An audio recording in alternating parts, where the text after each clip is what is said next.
Thank you, Mary, and thank you, Sandy, for organizing this event.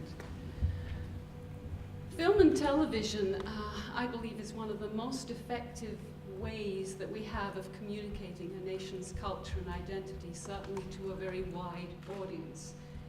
And like it or not, our airwaves, our theaters, our screens across the country are swamped by US product. We simply, as filmmakers, cannot compete in this marketplace using a traditional business model. Like other countries who are struggling with a neighbor, a bigger, wealthier neighbor that's taking over their culture, we need the commitment of the public sector, and we need public funding to exist. So as a filmmaker, I would like to see the next government roll back the cutbacks, sustain a commitment to film and television funding,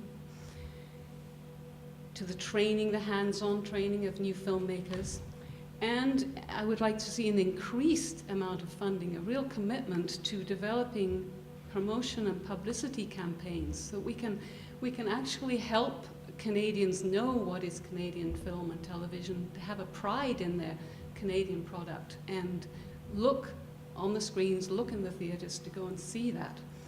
It's essential that this funding be non-partisan. I find it absolutely an incredible erosion of freedom, the political censorship that we're now seeing. It's totally unacceptable that a government can openly say that they are cutting back travel grants to TV journalists such as Wynne Dwyer or Harvey Lewis simply because of their left-wing ideology.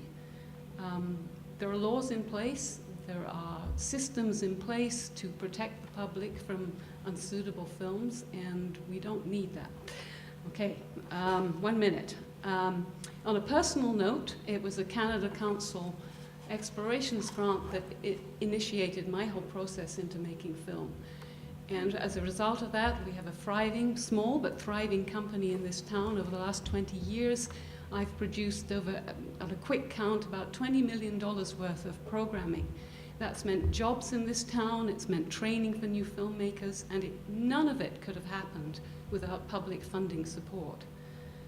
How to evaluate it? We can't do it just with money, dollar return. We can't do it just on ratings. We have to do it in terms of our culture and what we're creating for our children. They need to see Canadians on the television. They need to see Canadian stories. They need to learn what it is to be a Canadian. And that takes money and it takes commitment.